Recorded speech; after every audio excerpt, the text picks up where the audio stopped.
Well, it's a Monday. I just pushed that out on all of the platforms, and normally we end the date and time in there, and Yeah, I did not. TT, I did DD. not enter it in there. That is the TTDDMMDDYYYY. Like, Golly, are they talking in code?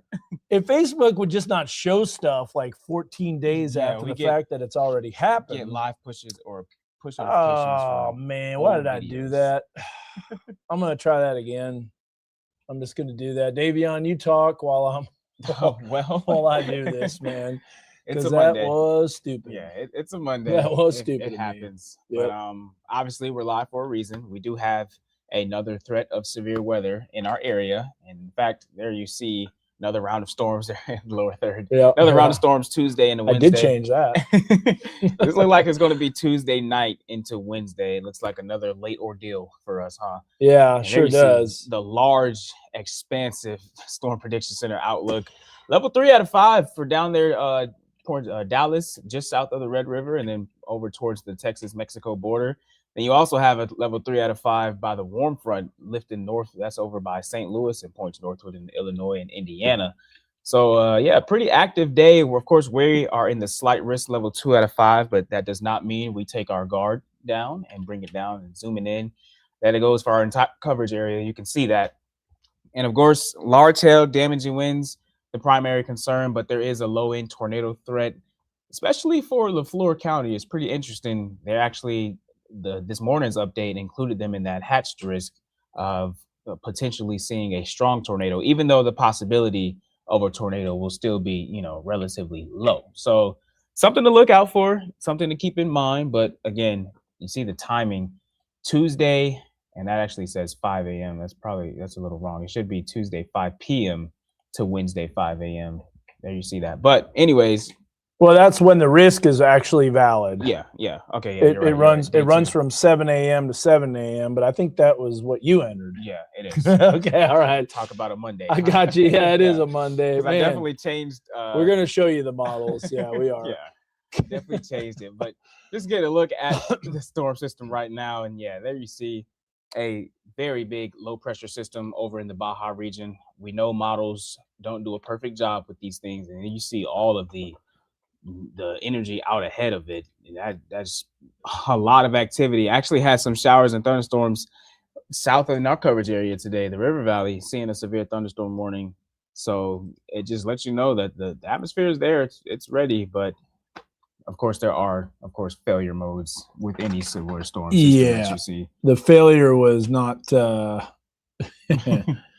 was not putting in the proper date and time format, but I think I got that fixed now. So this time with the proper date and time format. Hashtag Monday. Yeah, hashtag Monday. You got it. Davion said it best, man. This is number one. One of the things that's going to be different with this system compared to what we had last system is that you mentioned it's a larger low. The other one was a big low, but it was kind of hanging back as a positively tilted trough. So what did that do? Well, that allowed the energy to lag back. So yeah, it was still intense in Oklahoma, but the timing of the storms was a little off for us by about 3-4 hours, I would say.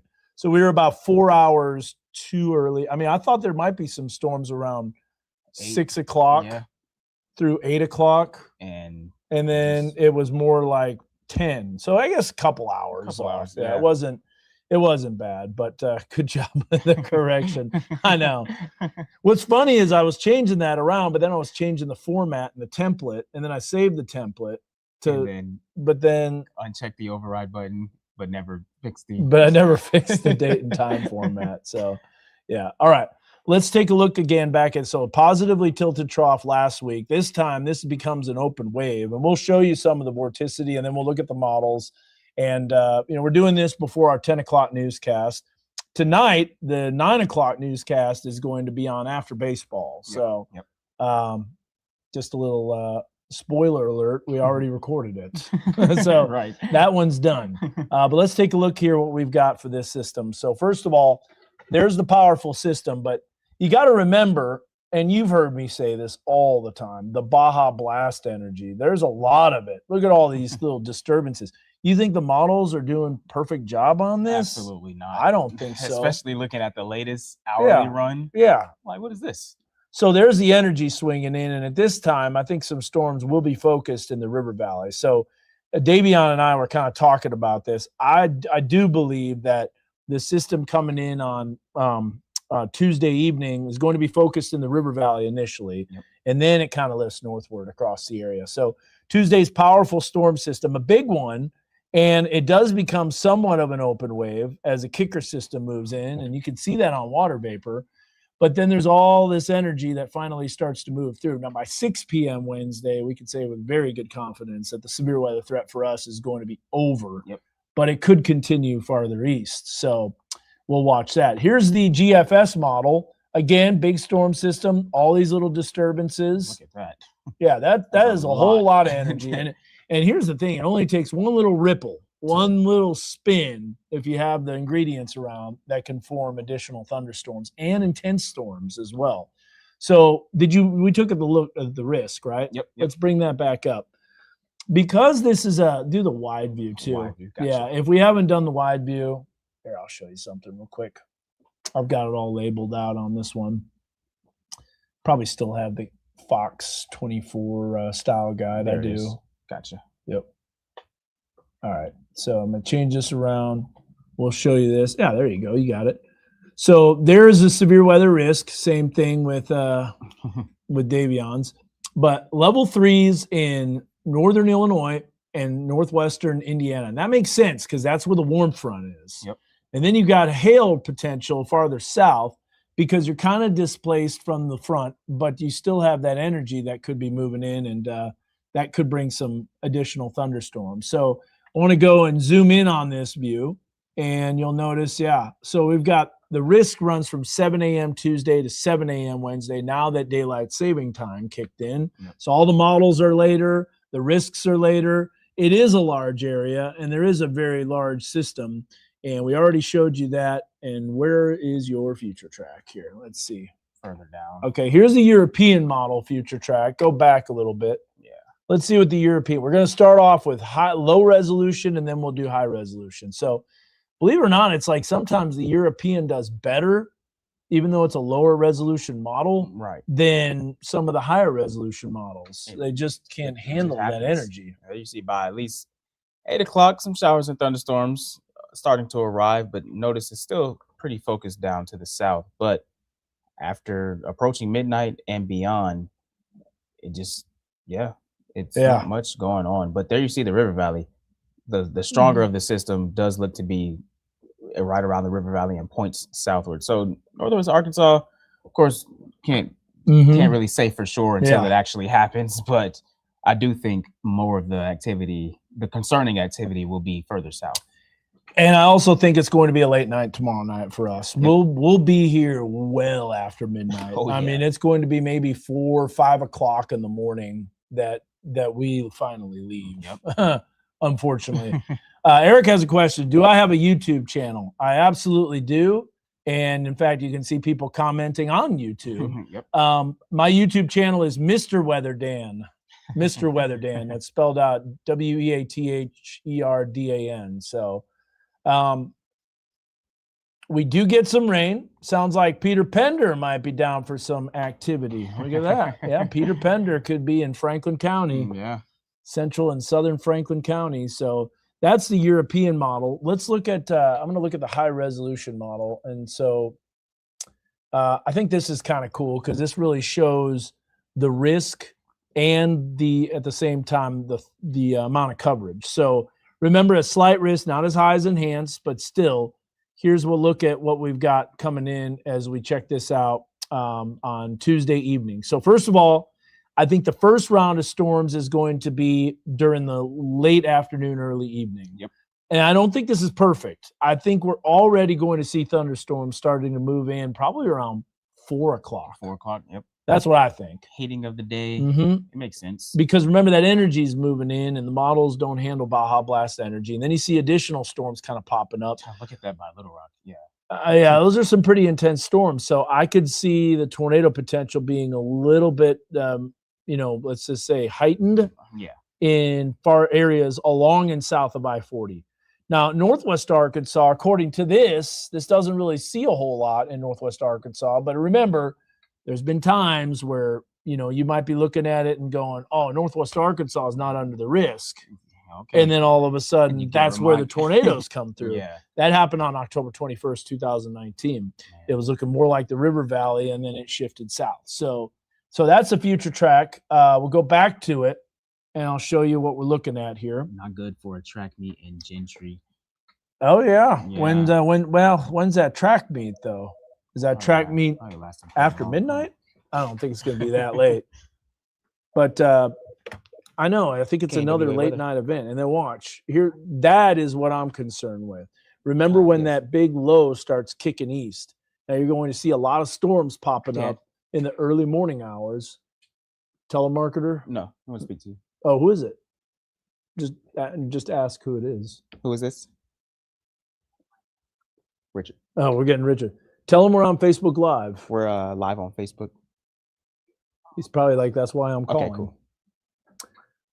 Richard Evans, the winner of Weather Call Next Gen. He won Weather Call Next Gen. But nice. Hey, Richard. Hey, Richard, how's it going? A lot of puffy clouds that were out there today. He loves puffy clouds, and he loves when I knock on the wall. When I say we got a cold front knocking on our doorstep. That's exactly. I would have loved the Mount Magazine shot from earlier. It started on the 7 o'clock show. Yeah, I heard you going. Yeah, started clearing out, and you could see the clouds just moving. Oh, that's cool. Peaks of sunshine. It only lasted for about 6 seconds, and then it was gone. But it was something. Let's see. Yeah, because other than that, that's pretty much what we were seeing with Mount Magazine. Is this shrouded in clouds again? Is that on? Probably, yeah. It was on earlier. That might be. How about that for a shot? Nothing. Okay, so this is what I'm concerned with. Like I said, it's in the early morning hours on Wednesday. That does have that QLCS look to it. Potential mesovortices and stuff like that. That, here, this is a hot take, all right? And they're doing a lot of research on this. A lot of offices think we shouldn't warn on QLCSs and mesovortices because they happen so fast. But there are signs that they're getting closer to producing tornado potential. They are. And I think Springfield is a really good representation of training with this. So let's look at CAPE, and let's look at how about the maximum updraft helicity. So this is basically kind of like some of the rotation tracks in the storm. Yep. So once this loads, we'll show you this. So this is the storm spin tracks. Updraft helicity, which is abbreviated as UH. Nothing until the evening. And then in the early morning hours. See, there it is right there. Now, this is brand new from what it looked like earlier. Yeah. Earlier, it didn't look like any of this. In fact, it had a lot more. It did. And now it's a lot less. Well, I'm not surprised at that. We'll look at some CAPE and stuff like that on some of the higher resolution models in just a bit. But let's let it load up. See, I do think the farther south you go, I think you're going to get a lot more energy, and I think you get a lot more fuel. And I think it's going to be more isolated too. So I'm going to show you that even though we have that risk, we can't let our guard down because we do get clipped. We'll look back at that CAPE again here in just a bit. But we do get clipped by that system, that hatched area with tornadoes. So look, here it is. We're going to show you the tornado potential as we put it on there. And let's see here, the day 2 tornado potential. See, there you go. That hatched area has expanded. Yeah, it has. Now, hatched area means that EF2 tornadoes plus are possible. But here's the thing. That doesn't necessarily mean that all tornadoes that are EF2 plus will be within that area. That's exactly right. It's not. That is a good point, because what happened? Yeah, we saw last week. Right. If you're familiar with the new hatching areas, and you saw the stories about Union City in Michigan. Yep. That was an EF3 that did a lot of damage, unfortunately, and that was only in a 2% risk. It was just a rogue supercell along that warm front, and it just rid the warm front.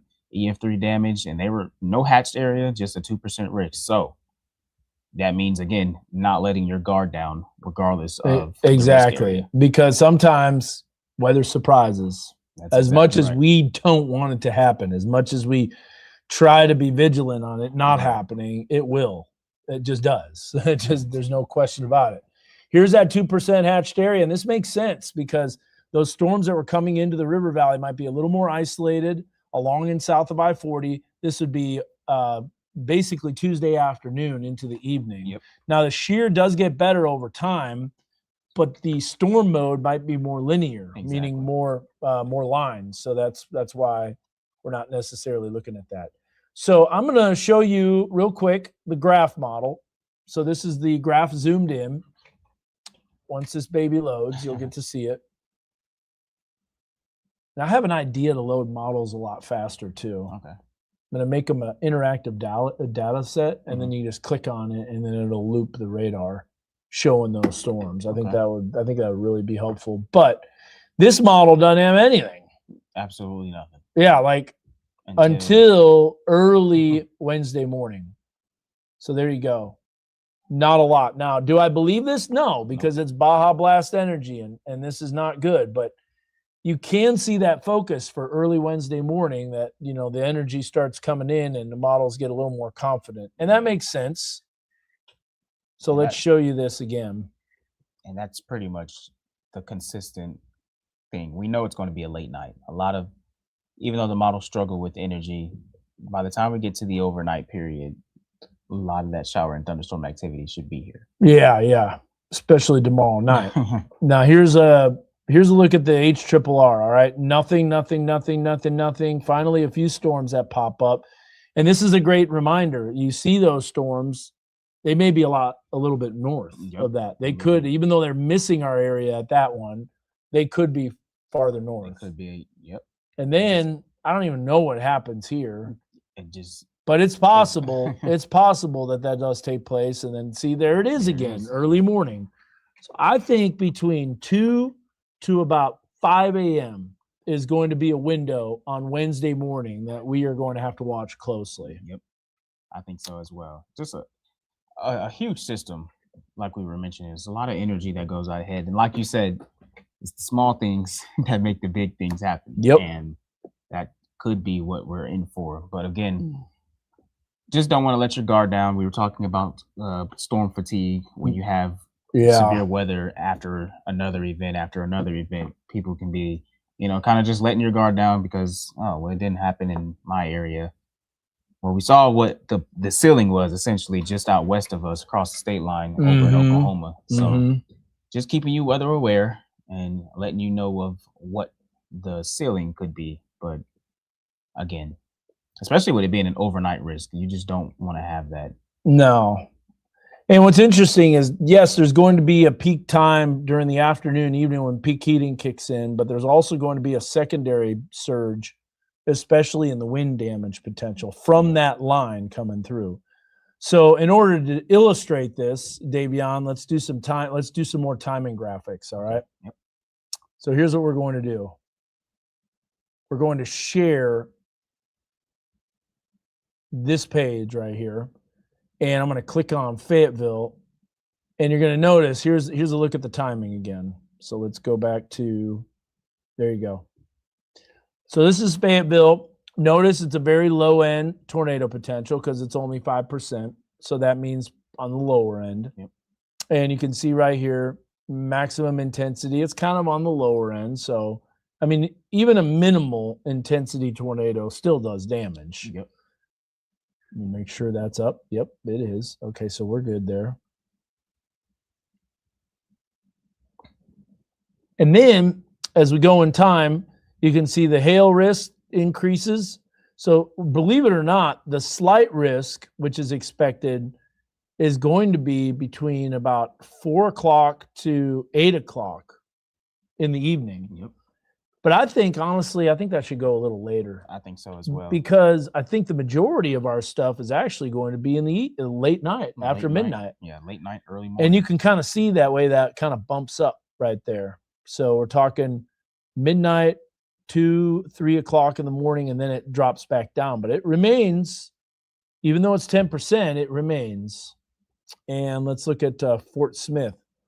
So here's Fort Smith, and then look at the wind damage, a little bit greater, Yeah, right? much later. That kind of bumps up a little bit later. And then look at this too, the intensity of the wind and the hail. It's a little bit higher, Yep. but it's still a category 1 on the tornado risk. And then look at the slight, a lot smaller. A lot smaller. Their timing window, Yeah. 5 to about 8 instead of 40. Yeah. So. And if we work our way down here, let's look at Poto. Okay, here's Poto. And the tornado threat's fairly low. Yep. But it's not 0. It's not 0. Look at the intensity. Yeah. Yeah, the tornado intensity has gone up quite a bit on that. And that makes sense because that's where that hatch is. Greater instability will be. And greater lift too as well. Yep. And then Rogers, Arkansas. Here's a look at Rogers. Kind of going up, and then it drops back down, and then it goes up. So there's no doubt going to be a secondary surge. Okay, now that you guys got to see that, let's see. Let's answer some questions here. We might have some questions that are pretty decent. Yeah. All right. I'm gonna go all the way back to the beginning. So let's see here. Melissa says, "Evening, gentlemen." Well, good evening. How's it going to be? Is it going to be severe and Rudy? There's a potential for it to be severe and Rudy. We showed you the models, and none of them really work. Yeah. Will it be a Baja Blast type night? I would say so. I would say so. Yeah, by the way, after you drank that last Baja Blast, were you up and at 'em, man? Yeah, I Oh, was. no. Yeah, same here, man. I think that's why we were able to continue to watch the radar. Yeah. If the risk is there, pay attention. I still think 2009, a tornado touching down near Bergman School, and we weren't even in a dang tornado watch. Yeah, Melissa, we talked about that Bergman tornado. In fact, we had one of our storm spotters, Cody Hudson, that was out on it. Can't handle it. No more. Well, this is going to be a lower end threat, but it's still there. We're definitely not going to let down our guard. There's an uprooted tree in Marble from Friday. I can believe that. Winds were pretty strong. Have to fly Wednesday to Jacksonville. So storms are going to be gone by Wednesday morning, but still rain, still a little bit of rain. Yeah. It is such a large area. So that can be refined because it is such a large area. Yep. With all of the models that you have, is there one you will find the most accurate in determining severe weather?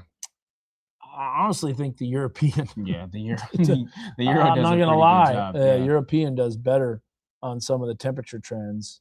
There's always the RRFS model, but now it constantly chooses violence, doesn't it? It does. It's always the higher end. Caitlin said, I was really hoping it was going to be a daytime event. I know.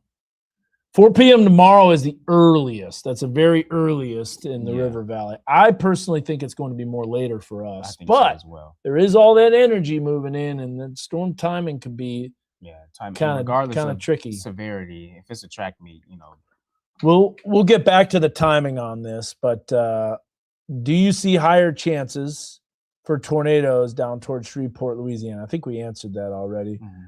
Was the Memorial Day tornado or Rogers a QLCS tornado? That was a supercell tornado. Yeah, that was a large supercell. I remember May 25th into 26th. That was a bad storm. What also made it bad was the storm fatigue that people had, including us. And that's one of those things where we mentioned we don't want to let your guard down just because we just had a severe, I guess you could say, outlook that included our area, prompted us to go live, do live storm coverage. Yeah. All the viewers are tuned in, and now we're days later and we're talking about it again. So there's okay. That's true. I want to cry wolf, but always have to present the risk. I mean, look at what happened in Oklahoma. You had an EF3 that came through Beggs. They upgraded that to EF3. At least EF3 for that Union City tornado. And that narrowly missed downtown Tulsa. So the other one did. And that was at 7 o'clock in the evening. Exactly. That was right in the middle of our newscast. Yep. And so it just shows we can't exactly determine where storms are going to form.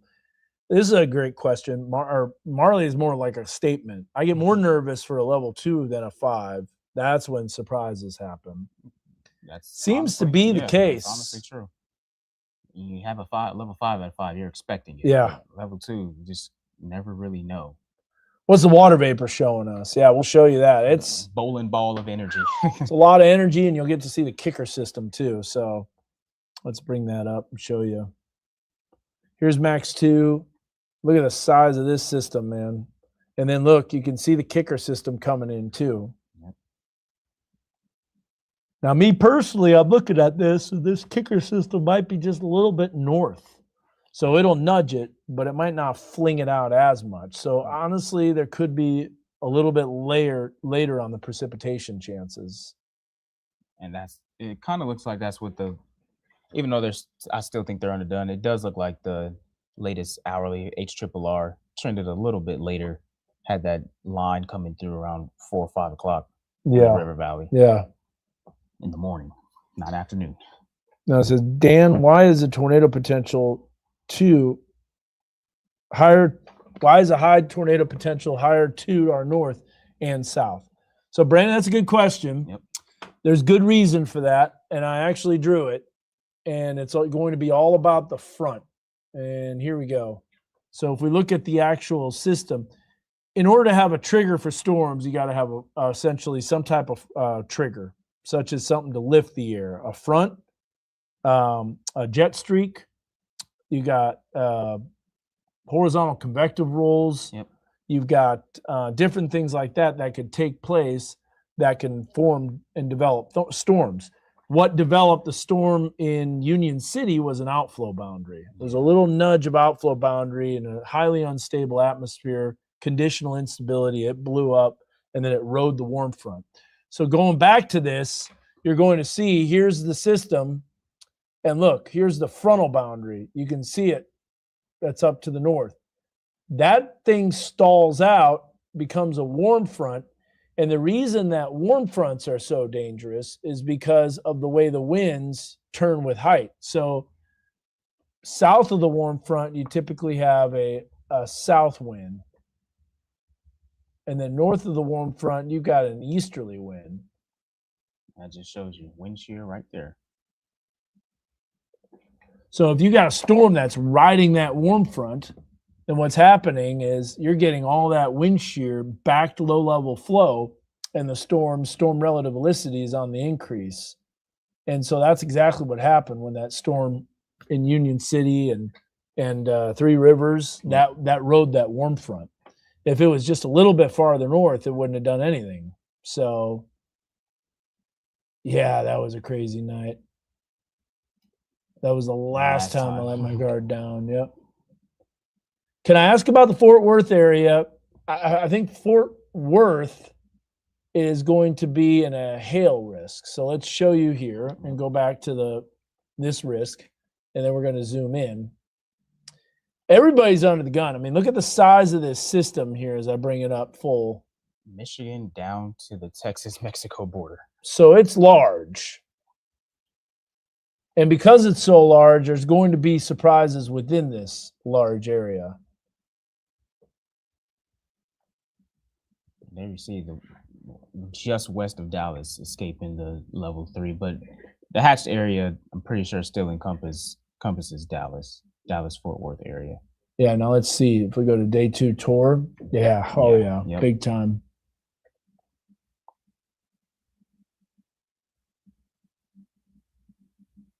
I see the cloud will be changing as the storm gets closer. Yep. Oh, my great niece's boyfriend was working in the Menards in Three Rivers when a tornado hit. His car was destroyed too. We were watching that. Man. We saw that Menards. I was telling Davion I know the jingle very well for the store. Yeah. See big money at Menards. Yeah. Oh, Ashley knew about it too. Uh-huh. She knew about the store. She knew about that. Yeah. Just because the tornado risk is low doesn't mean it's zero. Look at what happened in Michigan. Yep. Exactly. We were talking about it. Can we vote on it? JB's like, nope. I'll tell you what you're really going to vote against. What? Next week. The temperature drops. Yeah. Yeah, that does not look like a fun start to the work week next week. Oh, listen to this. My distant cousin lost her sister-in-law the other night in Beggs, Oklahoma. She was trying to get to her mom's during a tornado. Please don't try to outrun a tornado in a car. Praying for their family. It's one of the fatalities. Yeah. That's 2 fatalities or 2 groups of fatalities in a vehicle. Yeah. The first one was west of Fairview on Highway 60. That the was night from before. Wednesday night. Yeah. Then, or Thursday night. was it Thursday night? Yeah, Thursday it was night. Thursday Yep. night. Yep. That was the cell we were looking at and doing just, preparation for.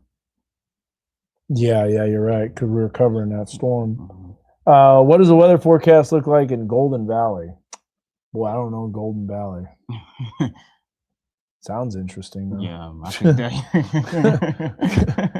You say you're watching all night again. Count me in. Yep. Okay. Nice. We had about 8,000 people that stayed up with us. So here's someone saying, I refuse to let my guard down. Yeah. Me too. We were watching those storms for sure. Someone said they're going to need coffee tomorrow. I had a large Baja Blast Freezy that afternoon and 2 more cans that night. Woo, Caitlin. You're bouncing off the walls. Caitlin knows ball. Yep. We don't know that, Frankie. I know you ask that every time if Springdale is going to get a tornado, but remember the percentage of a tornado actually hitting a city that you live in is extremely low. Doesn't mean it's zero. Right. Just like you could drive and get in a car wreck, but you don't alter your whole life plans because you're worried about getting into a car wreck. Right. But the risk is always there. And look at some of these people, these daredevils, like rock climbers, okay? They're risking life every time. Right. All it takes is just one slip. Like that guy that does free solo. Have you ever seen him? Mm-mm. Dude, crazy. He had a free solo Netflix special where he was climbing a skyscraper. Oh, I've seen something similar to that when I was growing up. Without a rope, nothing. Yeah, there was a guy who he tight-roped across. He tight-roped across Niagara Falls. Yeah, I've seen that before. Yeah, I remember watching that live.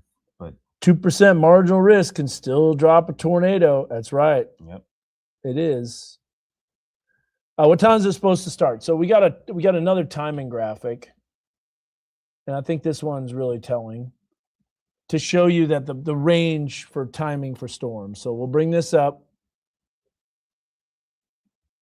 So here's a look at the timing for this. So we're talking about the most likely time is overnight Tuesday into Wednesday morning.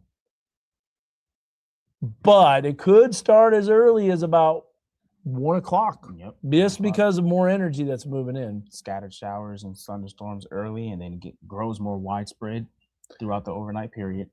Not a silly question at all, Hannah, but not going to go through the whole QLCS discussion. But if you want to, you can watch the live stream from Friday night and Saturday morning. We talked all about QLCS. Yep. But I'll just tell you, QLCS stands for quasi-linear convective system. So, yeah. Muted? I mean, I know my wife wishes that sometimes. There's no silly question unless you're asking if it's going to rain when you're in the middle of a thunderstorm. Well, that's true, too. Yep. See, look at Joel. Joel is like my official answer. Yeah. Not silly. Question answer. Look at the comment just beneath that. The humidity tonight is unbearable. Yeah. That's a telltale sign. We have that. And see, Jesse, that is streaming from the south. And those winds were a little gusty at times today, too. And that's going to continue tonight. That's why those temperatures are going to struggle to fall much heading into the overnight. Yeah. It'll be mild out there. Oh, my goodness. See, and here's the thing, too. With this system compared to last one, now we got the moisture in place earlier. Yep. So that could always change because things. Last system, the moisture streamed in the same day. Yeah. So look at this. You got deeper moisture, too. You got dark greens show. Oh, yeah. I don't think we can just be discarding this as nothing. Yeah. Now, we don't have an alert day. Josh may add that tomorrow morning. I think this is one of those that we just want to kind of wait a little bit. Yep. After that May tornado, I'm very leery when it comes to severe weather. That May tornado was an extremely rare event. I mean, it really was. Yeah. Somebody said, "Who's muted me?" Yeah, I know. It probably, Brendan, could be some spiritual warfare going on with that temp. And no laughing matter, man. Yeah. We fight spiritual warfare all the time. We do. This is kind of cool. You want to hear a cool thing? Yeah. So today's April 9th, and let's see, 1, 2, 3. God, I can't believe this. 3 weeks and like 4 days, we have Easter Sunday, or excuse me, Good Friday. Yep. And Good Friday this year is falling on April 3rd. And historians believe, and there's records written down in the Gregorian calendar, which is the modern age calendar that we use, 33 AD, April 3rd was the original Good Friday when Jesus Christ was crucified. And this year, April 3rd is Good Friday. And another thing is this Friday is Friday the 13th. Yep. Talk about spiritual warfare. I'll tell you this, Friday the 13th happened just not too long ago. February 13th. Yep. I think the weather was amazing that day. I think they were going to get more amazing weather this Friday. Yeah. Oh, yeah. This Friday is going to be beautiful. Yeah. So we could show that. All right. I want to catch up on these comments because we only got 10 minutes left. My son's in Fort Worth. He'll be having to watch and watch it for sure. All right. Let's see here. Do you think next week will be the last of it? Trying to decide. No, see, Nope. I just talked about this, and in fact, I showed it on the air. Yep. Don't plant yet, or you'll regret. You've got to wait until after Easter. So typically that second week in April. We do have another freeze coming, and I think it's a hard freeze too. I think we might be a little bit too warm on that low, but it's hard to do that this far out. Yeah. So I'll show you this. This is the last freeze that we typically get. All right. So do not plant yet. I saw a lot of people planting already, and they do it. They do it every year too early. I know you got the green thumbs. I know you want to get those plants out, the tomato plants. Yeah. They're not going to do so well if we have a killing freeze, which the latest one that we've ever had was date of the average latest is March 19th. So you can see we're not even close to the date of the last killing freeze that we typically get. Right. But the latest killing freeze ever was April 16th, 2018. Wow. Yeah. I remember that. That was a bad one. And there was a hard freeze in 2013. And oddly enough, you know what's wild about that? You look at that, 2013 was what? Crazy severe weather, right? It was crazy year. So when you go from one extreme to the other, it typically means you have a highly amplified jet stream, which can lead to big time systems. Because you had May 20th and May 31st was both F5 that hit more on May 20th of 2013. And get this, and then May 31st was the El Reno tornado. Yep. And then the thing that's even wilder is that on May 3rd, 2013, we had snow. Wow. In Arkansas. That is. Yeah. So. Not far from each other either. Anyways, don't plant yet. Dirty Baja Blasts. I don't know about that. Putting a little olive juice in that, huh? I like my Baja Blast dirty. Don't feel awake at all. I know. I almost fell asleep as you were talking to me. I did that kind of today, huh? Yeah. I'm like an old man. I really am. I'm like an old man. I'm like my dad. My dad would fall asleep just sitting up. Yeah. And I think it's just because just so much going on. So, all right. I want to catch up on these comments. Let's see. Oh, where do you see the trough so clearly? Yeah, so Jetstream is a great way, but Jetstream is, remember, not 500 millibars is where you get to see the troughs of low pressure, but you can also see it in the jet stream pattern. But here's what we've got. Check this out as we look at weather 2. Actually bring up the jet stream on that one, max 1. But here's a look at that system, and then you can definitely see, look at that trough. So I'm going to remove your comment, Dance Stuff Diva.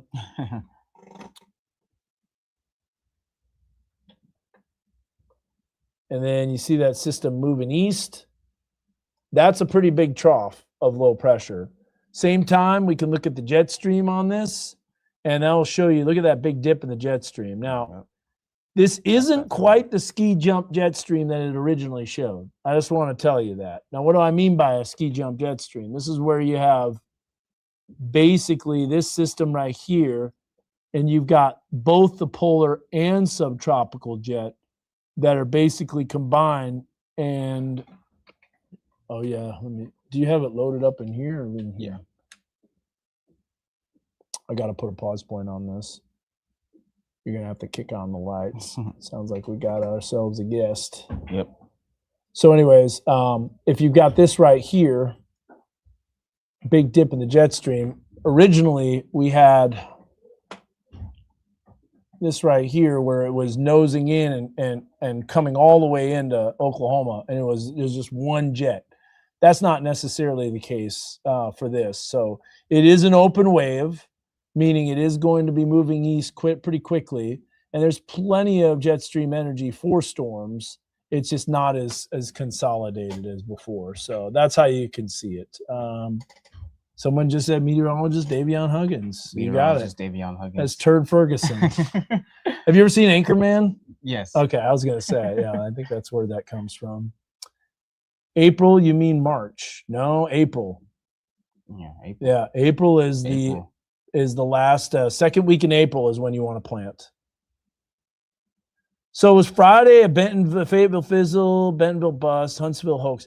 I think what it was is the positively tilted trough kind of lagged back the energy, but it wasn't a dud. I mean, the system was still produced some pretty significant tornadoes, maybe not in our area, which just the 8 ball, I grounded the 8 ball this week. Yeah, 8 ball's doing time. Ron Miller says it right there. Never plant before tax day. So you can take your tax refund and then buy all those plants and then go ahead and do some planting. Yeah. Hey, I just saw my brother comment. Where's that? There it is. This one? The fun. Yep. Dante? Yep. Heck yeah. Ain't no way. So Josh will be another burrito warning. I know. He crushed that thing. I will say this. He is going to be doing another live stream tomorrow. So he's going to have more information. He's going to have more things to look at. Because of daylight saving time, the risk isn't coming out till 1 a.m. I, myself, I'm not staying up for that. No way, no sir, no how. Nope. Got to get the rest in. It says, this is serious.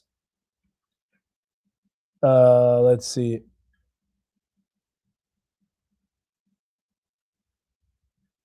Okay.